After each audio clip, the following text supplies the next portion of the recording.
예수님의 부활을 함께 기뻐하고 축하합니다. 또한 부활의 은혜가 우리 모두에게, 여러분들에게 미치시기를 간절히 소원합니다. 절기가 1년에 한 번씩 항상 돌아오지만 그 절기의 의미와 뜻을 새롭게 하면서 그 절기가 주는 기쁨과 즐거움을 함께 하셨으면 좋겠습니다. 우리 인생을 살아가다가 은혜가 항상 예기치 않게 다가오죠. 그래서 은혜가 예기치 않는다라는 것은 자신이 계획하지 않았다라는 그런 말도 쓸 수 있겠지만 초월적인 것이다라는 것입니다.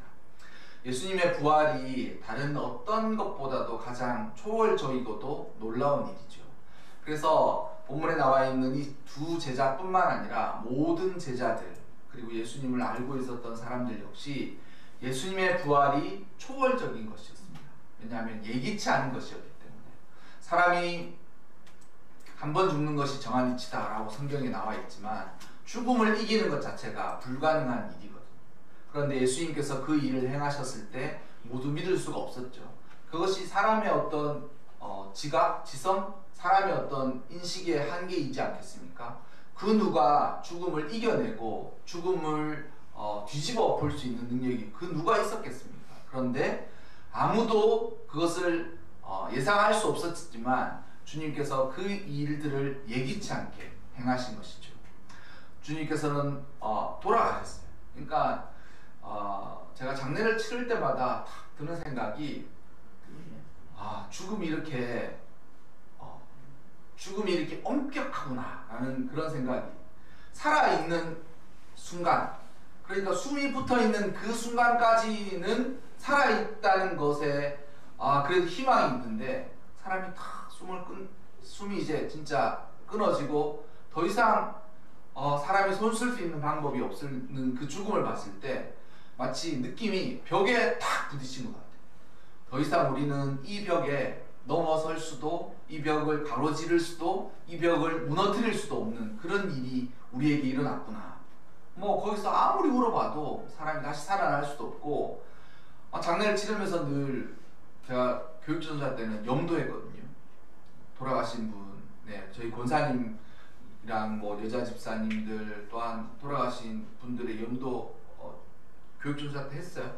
그러니까 돌아가시면 연락이 와가지고, 지금 같으면 그런 일도 없지만 교회로 연락이 오는 거예요. 담임 목사님한테 그 성도님 돌아가신 것 같다. 그럼 이제 담임 목사님이랑 저랑 같이 가서 이제 죽음을 확인하고, 지금이면 그런 일이 있으면 큰일 납니다. 그러니까 죽음을 확인하고 돌아가셨구나 보면 이제, 근데 살아 계실 때하고 똑같아. 근데 넘어서지 못하는 죽음의 저 건너편에 계신다는 게 확고하고 분명하게 딱 알려져. 그래서 돌아가셨구나. 보면 거기에서는 더 이상 넘어갈 수 없어요. 우리 모두 그 죽음이 이전까지, 죽음이라는 그 벽 이전까지, 1초 전까지만 해도 소망과 어떤 살아있다라는 것에 대한 안도 이런 거 있는데, 그 죽음에 탁 끝나고 나면 그 이상은 넘어갈 수 없어요. 완전 벽에 탁 가로막혀 있는 것 같은 느낌이 드는 거죠. 그래서 대부분 그 죽음 앞에 가서 장례식장이나 이런 곳에 가고 화장장이나 이런 가 보면 얼마나 부족합니까? 어떻게 할 수 없고, 사람은 아무도 이 일을 어떻게 할 수 없다라는 것을 알게 되죠. 제자들 역시 마찬가지였을 것입니다. 그 제자들은 먼 발치뿐만 아니라 가까이에서 예수님의 죽음을 보았어요. 그리고 예수님의 죽음 이후에 주님께서 십자가에 내려서 아리마드 요셉의 무덤에 장사 지내어서 들어가는 것도 이미 제자들 다 봤다는 거죠. 우리 선생님, 우리 주님, 우리가 그렇게 따르던, 우리가 그렇게 사랑하던, 우리가 사랑에 맞지 않던, 그리고 심지어는 그런 생각도 했지 않겠습니까? 아니, 예수님이 나사로를 살렸는데, 나사로를 무덤에서 꺼내준 그 예수님의 능력을 우리가 봤는데, 정작 예수님은 아무런 힘과 능력이 없이 거기에 막혀있구나. 십자가에 달려서 예수님을 조롱하는 사람들이 그런 이야기 했지 않습니까? 그가 다른 사람을 구원하였은즉 자기도 구원하라 그래라. 그러면 우리 모두가 메시아인 것을 믿겠다라고 이야기하지 않습니까? 그 말이 맞아요. 그 말이 맞다고. 예수님이 사람을 살릴 수 있는 능력이 있다면 그 자신 역시 그 모든 고난과 어려움에서 이겨내지 못하면 다른 사람은 살리고 자기는 그렇게 하지 못한다면 누가 그를 믿을 수 있겠는가라는 그 말이 맞다는 거예요. 틀리지 않다는 거예요. 근데 여러분, 예수님이 3일의 시간차가 있었지만 그 일을 행하셨어요. 예수님은 죽으셨고 완전히 죽으셨어요. 누가 보더라도 죽어요. 그러니까 중세에 예수님의 성화를 그린 사람들의 성화 중에 하나 제 기억에 남는, 그때 제가 신학교 다닐 때 무슨 미술사 이런 시간이었거든요. 근데 예수님이 되게 아주 뭐라 그럴까요? 성화에 보면 참 찰나 이렇게 멋있잖아요. 너무 멋있고 예수님 또 서양인처럼 생겼잖아요. 예수님 사실 서양인도 아닌데 인종적으로는 우리랑 훨씬 더 가깝거든요. 그리고 인종적으로는 우리보다는 중동에서 사는 사람들하고 훨씬 가까워요. 왜냐하면 중동에서 사는 사람들이 대부분 세쪽 속이잖아요. 그러니까 그 사람도 훨씬 가까워요. 우리보다 훨씬. 예수님 그렇게 생겼어요. 그러니까 예수님 부활절이 나니까 갑자기 떠오르는데, 예수님 대머리는 아니시겠죠? 어떤 사람이 그러시더라고요. 자기는 예수님이 대머리였으면 너무 좋겠다. 자기가 대머리니까 예수님이 그냥 뭐 이것저것 다 하고 그냥 대머리였으면 예수님도 대머리셨구나 싶어서 너무 위로가 되겠다는 거예요. 그러실 수도 있죠. 네, 젊은 시절에 탈모가 왔으면 대머리이실 수도 있을 거예요. 근데 여러분, 흠모할 만한 것이 없으셨어요. 주님은 그렇게 사람들이 보고 멋지다 이렇게 흠모할 만한 게 없어요. 그런 주님의 그런 멋진 모습이 아니라 그 그림을 봤는데 예수님의 죽음이 실제처럼 보이는 거예요. 그 중세 시간에 교수님이 탁 그림 봐라라고 하면서 그림에 대해서 탁 보여주고 그 당시에 사람들이 예수님을 어떻게 생각했는지에 대해서 이렇게 이야기하는데, 어떤 한 그림을 봤는데 정말 적나라하게 그려지지 않았지만 예수님이 죽음을 당하셨다라는 게 너무 느껴지는 그림이 탁 온 거예요. 그래서 제가 깜짝 놀랐어요. 예수님이 그렇게 고상하게 아주 피도 아주 이렇게 아름답고도 누가 보더라도 좀 미학적으로 이렇게 잘 된 게 아니라 완전히 죽음을 당했던 그 쭉 늘어져 있는 예수님의 몸을 이제 제자들이 이제 안고 마리아가 발 곁에 서 있고 하는 그걸 딱 보는 순간 이 그림이 사실이지 않을까 이런 생각이 확 드는 거예요. 우리가 따르던 그 사랑하는 선생님이 이렇게 죽어서 육신만 남아있는데 그 육신은 그 이전의 생기와 생명과 은혜가 다 사라졌고 예수님도 죽음과 사망 가운데로 들어가시고 아무것도 하실 수 없나 보다 라고 생각이 들 정도의 그 그림이 딱 보여진 거예요. 그래서 제가 깜짝 놀랐어요. 이 화가가 정말 예수님에 관한, 그러니까 믿음이 있다라고 생각이 드는 거예요. 그가 진실로 체험적이고도 아주 확고하게 예수님의 죽음을 그렸던 어떤 의도가 눈에 확 보이는 거예요. 그렇지, 죽음이라는 것이지 예수님이라도 별반 다를 것이 있겠습니까?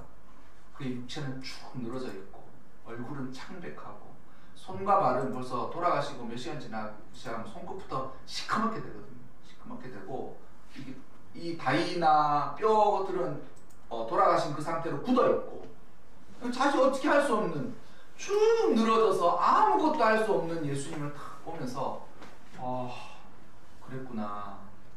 하여튼 그 그림을 보면서 제가 그런 생각이 들었어요. 예수님의 제자들 역시 돌아가신 예수님을 보고 그 마음이 들었을 것이고, 그리고 삶의 모든 희망과 소망, 믿음, 그리고 그들이 의지했던 것들이 다 사라지고 수포로 돌아갔던 그 절망을 느꼈을 것입니다. 모든 사람들은 죽음 앞에서 이 절망을 하게 되는 것입니다. 절망하게 되는 거예요. 근데 여러분, 시간차가 있지만 주님께서 안식 후 첫날, 그러니 지금으로 이야기하자면 주일이지 않습니까? 안식일은 토요일이고 안식 후 첫날 주일 아침에 예수님을 미처 제대로 모시지 못하여서 장사를 다시 하기 위하여서 예수님이 누우셨던 그 무덤가로 갔던데 돌은 움직여 있고 그리고 사람들이 예수님의 시신을 찾았지만 찾지 못했다는 거예요. 막달라 마리아가 너무나도 예수님의 돌아가신 죽음의 기사는 사복음서마다 조금씩 비슷하고 조금씩 다릅니다. 어떤 데는 천사가 1명이었다가 어떤 데는 천사가 2명이었다 그러고 어떤 사람은 어떤 때는 막달라 마리아랑 여자 셋이 같이 갔다 아니면 막달라 혼자가 먼저 왔나 막 그런 게 있는데 희한하게도 요한복음에서는 예수님을 너무 사랑했던 막달라 마리아가 주님의 무덤에 가서 주님이 그 자리에 없는 것을 보고 베드로와 또한 요한 그 사랑하는 사람이라고 되어 있는 그 요한을 데리고 와요. 이 요한복음의 저자인 그 사람을 데리고 와요. 예수님 없다. 예수님 없다. 우리 예수님 없다. 그러니까 막달라 마리아의 사랑은 참 지극했을 것 같아요. 왜냐하면 막달라 마리아의 마음은 그런 거죠. 예수님 돌아가셨으나 지금은 아무 능력도 행하시지 않으시나 아무 능력도 행하시지 않으셨으나 그는 심지어 죽음에도 이기시지 못하셨으나 나는 주님을 사랑해. 그 마음입니다. 그래서 본문에 막달라 마리아의 이름만 나와 있는 거예요. 베드로도 아니고 요한도 아니고 막달라 마리아는 그런 거예요. 주님 돌아가셨지만 주님과 사랑했던 그 사랑이 남아있다. 예전에 읽었던 글 중에 기억에 많이 남는 게 사람이 죽을 때 가장 늦게까지 남아있는 게 청각입니다. 눈도 잘 안 보이고 너무 고통이 심하면 이 감각도 거의 무뎌지거든요. 근데 마지막까지 청각이 남아있다는 거. 그래서 제가 교육전자 시절에 2년간을 중환자실에 누워 계신 분이 계셨어요. 근데 그러니까 그 파업의 문제 때문에 제가 그런 분을 2번 봤거든요. 파업 문제 때문에 희한하게도 파업 문제 때문에 문제가 있어서 그때 쓰러지신 거예요. 근데 쓰러지셨는데 식물인간이 되신 거죠. 근데 사람의 생명이 있어. 근데 아무런 반응도 없고 아무런 것도 할 수도 없어. 눈도 못 깜빡거리시는 거예요. 근데 막 이런저런 이야기가 있다가 그때 그 관계되시는 분이 저희 교구 집사님이셨거든요. 안수 집사님, 여자 집사님. 안수 집사님의 형님이셨어요. 그래가지고 담임 목사님이 저한테 시켜가지고 임 목사 가서 신방하고 와라. 뭐라고 신방해야 될지 잘 모르겠는겨. 그래서 그 목사님 그러는 거예요. 가서 그가 듣고 주의 말씀을 듣고 복음을 전하고 와라는 거예요. 근데 너무 황당한 거예요. 어떻게 해야지 싶어가지고 갔어요. 가니까 뭐 이런 절차들을 다 하고 막 하라는 거예요. 그러니까 처음에는 가니까 난감한 거예요. 항상 신방을 같이 다니시던 권사님이랑 저랑 둘이 다 갔는데 권사님이 가서 목사님 말씀 전하세요 그러는 거예요. 권사님 무슨 말씀을 전할 거예요? 목사님 말씀 복음 준비해 오지 않으셨냐고 그러니까 준비를 해왔는데 제가 보니까 2년을 이렇게 지금 누워 있다는데 뭘 전할까?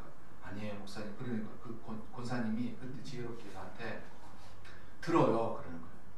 들어요 그러는 거예요.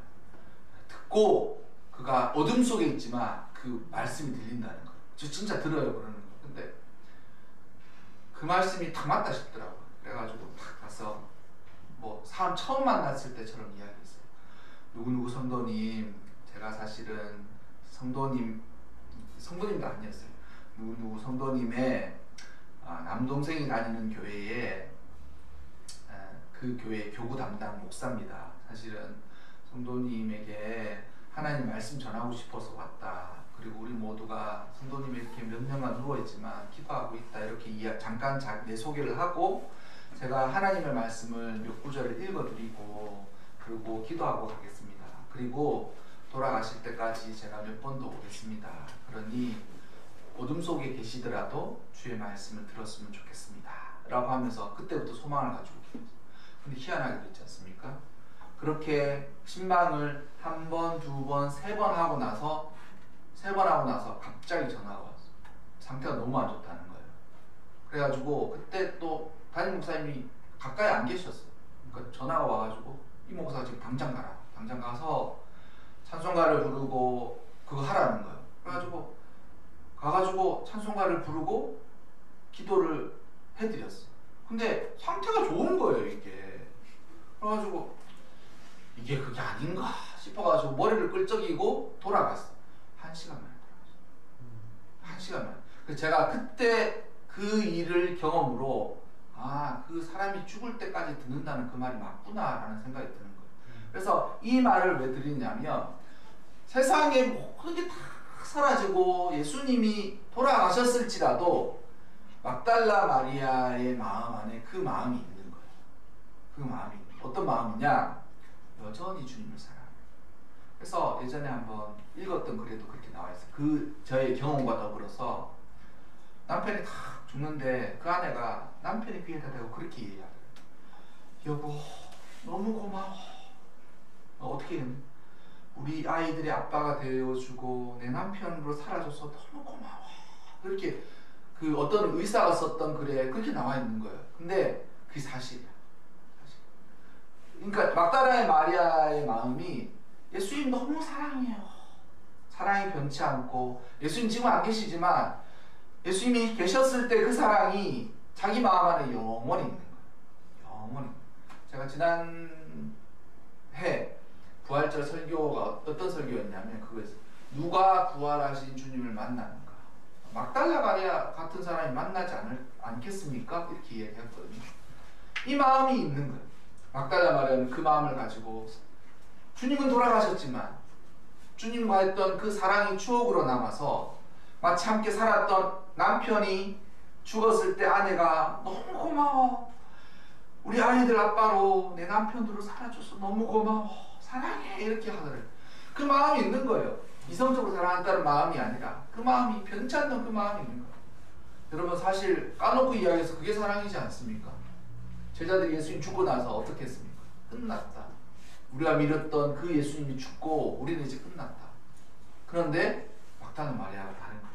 제자들 확 불러 뭐 믿기는 믿었겠습니까?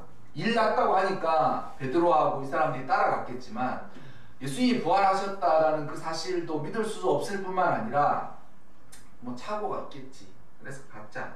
그런데 희한하게도 예수님을 묶었던, 그러니까 예수님 몸을 묶었던 세마포, 그러니까 흔히 고대 그 팔레스타인 지방에서 흔히 하던 대로 붕대로 쫙 예수님 몸을 쫙 감는 거예요. 그리고 머리에는 수건을 특별히 덮어 씌워 놓는 거예요. 그런데 거의 그게 사람이 풀렀으면 이렇게 풀러서 어떤 데가 두었을 거 아니에요. 근데 예수님을 묶었던 그 자리에 머리에 수건은 머리 있는 그곳에, 그리고 세마포는 그 세마포가 펼쳐지지 않은 상태로 그대로 있는 거예요. 그대로 있는 거예요. 예수님께서 우리에게 은혜를 베푸신 그 은혜가 예기치 않다 그랬지 않습니까? 우리한테 갑자기 오는 거예요. 그리고 그 예기치 않은 것은 초월적인 거라 그랬잖아요. 여기서 주님께서 초월하신 죽음을 이기신 걸 보여주시는 거예요. 그러니까 만약 나사로가 만약 살아났을 때라고 생각하면 나사로가 무덤에서 죽었다가 걸어 나왔죠. 벌써 며칠이 되어서 일주일쯤 되었다는 시점이었잖아요. 무덤에서 걸어 나오니까 예수님이 뭐라 그랬어요? 나사로의 몸을 벗기라. 사람들한테 벗기라 그러는 거예요. 근데 주님께서 죽음을 이기신 방법이 예기치 않은 초월적인 방법으로 행하셨다는 것이 죽음이 있던 그 자리에서 모든 물리적인 이 모든 것들을 싹 넘어서 주님께서 살아나신 것이죠. 이것이 우리에게 주는 부활절의 은혜와 능력입니다. 주님께서 죽음을 당하셨으나 그가 살아나신 능력과 은혜가 우리에게도 이제 미쳐지는 것이죠. 예수님께서 이렇게 하신 것은 사망의 첫 열매, 그러니까 사망의 출발이 아담이었지만 아담의 그 모든 죄를 예수님께서 다시 하셔서 이제 모든 이들에게, 아담 이후에 주를 믿는 아브라함의 모든 씨들에게 이렇게 다시 부활의 힘과 능력을 힘있게 해 주신 것이죠. 할렐루야. 이와 같은 은혜가 여러분 가운데 있기를 바랍니다. 예수님께서 죽음을 이기셨습니다. 그래서 이제는 우리가 세상을 살아가는 동안 사망의 권세와 능력에서 자유함을 얻게 되는 거죠. 그래서 죽음 앞에 그런 두 가지 아니겠습니까? 죽음을 무서워하면서 벌벌벌 떨거나 아니면 죽음을 별것 아닌 것처럼 생각하며 살아가는 거예요. 둘 중에 하나인 거예요. 그래서 후자를 할 수 있으면 자유가 있어요. 돈 때문에 늘 두려워서 벌벌벌벌 떨며 돈에 굴복하여서 돈을 섬기는 사람이 되지만 돈을 완전히 많이 벌어서 돈에 묶이지 않으면 자유가 있습니다. 또 하나 자유가 있는 방법이 있죠. 돈에 더 이상 하지 않으면 자유가 있는 거예요. 둘 중에 하나죠. 돈을 완전히 많이 벌어서 나는 돈으로 다 살 수 있는 거는 돈, 그러니까 가격표가 붙어 있는 건 다 살 수 있어. 그러면 돈에서 자유하지만 그 방법 말고도 돈에서 자유한 사람이 많죠. 예수님께서 이제 자유하도록 하신 거예요. 우리 모두 예수님이 이 능력과 은혜가 여러분에게 미치시기를 바랍니다. 우리의 마음을 어둡게 하는 사망과 죽음의 영향력에서 예수님이 부활하심으로 인하여서 그는 죄가 없으신 것을 증명하셨을 뿐만 아니라 모든 그를 믿는 자들에게 이와 같은 은혜와 능력을 행하신 거예요. 그래서 여러분, 이제는 예수님의 부활과 능력이 여러분의 삶 가운데로 찾아가서 그 은혜가 붙여줄 것입니다. 여러분의 삶에 예수님의 그 사망을 이기신 은혜가 붙여줄 거예요. 그래서 여러분의 가정에 이 예수님의 부활의 능력과 힘이 공급되면 죽어가는 가정이 살아나는 거예요. 죽어가는 가정이 살아나는 거예요. 그리고 예수님이 능력이 여러분의 직장에 가서 거기 가서 붙여주면 내가 CEO가 아니지만 그곳에서 나의 선하신 능력이 이 나의 삶 가운데 함께 하심으로 사람들이 알게 되는 거예요. 아, 저 사람은 무언가 달라. 다 뭔지는 모르겠지만 무언가 달라. 우리 아이들에게도 제가 그 마음만 품고 기도합니다. 그래서 내가 아이들을 어떻게 할 수 있어요? 못해요. 어떻게 할 수 있어요? 지금 초등학교 6학년, 5학년, 중학교 1학년인데도 이제는 뭘 아는 게 저보다 더 많아가지고 제가 늘 물어봅니다. 이거 어떻게 되는 거냐? 이거 하면 되냐 마냐?